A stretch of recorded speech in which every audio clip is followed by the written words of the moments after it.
सो आप तेलंगाना को एटीएम, नया एटीएम बोल रहे हैं। जो तेलंगाना पॉलिटिक्स के हिसाब से देखा तो 5 महीने पहले वहाँ कांग्रेस गवर्नमेंट आया था, कांग्रेस का और एक लाइफ लाइन आया था तेलंगाना के हिसाब से देखा तो। अभी आपका नजरिए से देखा तो कैसा है तेलंगाना पॉलिटिक्स, आप कैसे देखते हैं वो? देखिए, एक वहाँ करप्शन का रैकेट है, चाहे बीआरएस हो कांग्रेस हो, वो एक ही चट्टे बट्टे के लोग हैं, मिले हुए लोग हैं। अब लीकर के जितने भी स्कैम है उसमें बीआरएस का नाम आता है।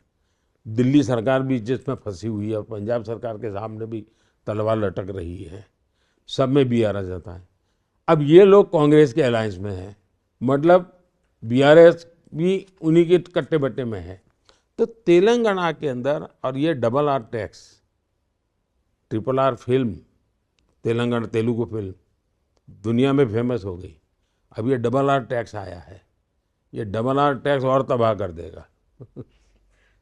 सो रेवंत रेड्डी बहुत सारे करप्शन कर रहे हैं आपका हिसाब से देखा तो? वहां पर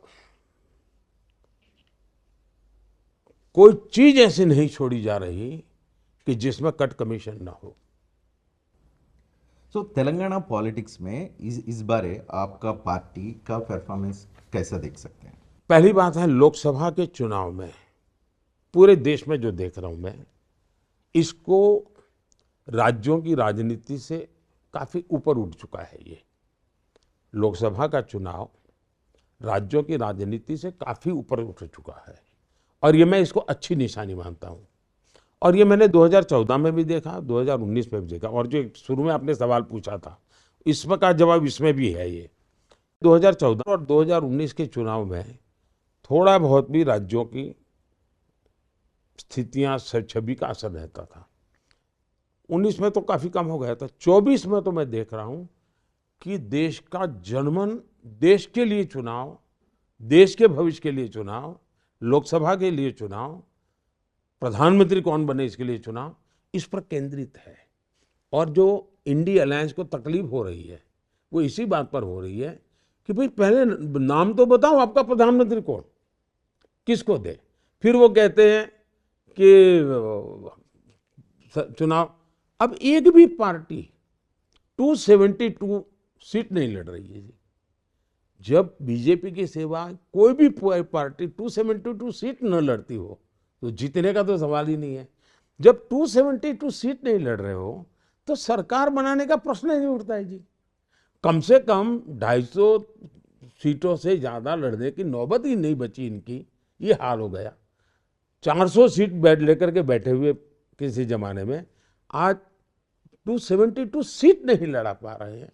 और इसलिए फॉर्मूला ला रहे हैं कि 1 ईयर 1 PM।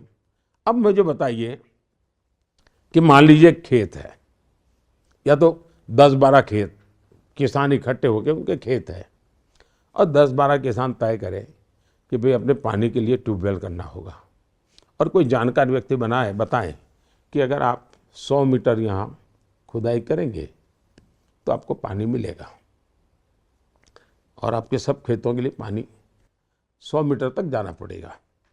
अब ये बुद्धिमान ये सोचे कि भाई 100 मीटर जाना है तो मेरे खेत में 10 मीटर करो, दूसरा कहेगा मेरे खेत में 10 मीटर करो, तीसरा कहेगा मेरे देश। अगर ये सभी खेत वाले कहे कि मेरे यहाँ 10-10 मीटर करो तो पानी निकलेगा क्या?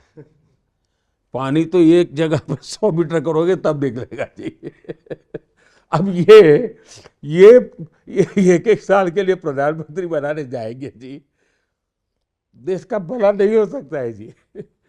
इन्होंने देश के इतने बड़े महत्वपूर्ण चुनाव को, लोकतंत्र के इतने बड़े महत्वपूर्ण चुनाव को ऐसा एक भाषणबाजी का खेल बना दिया, झूठ बोलने का खेल बना दिया जी।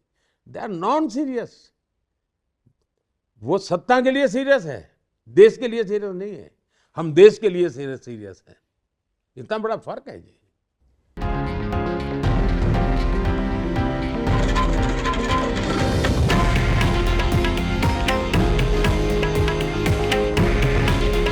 हे आहे देशातील नंबर 1 न्यूज नेटवर्क आणि आपण पाहत आहात TV9 मराठी।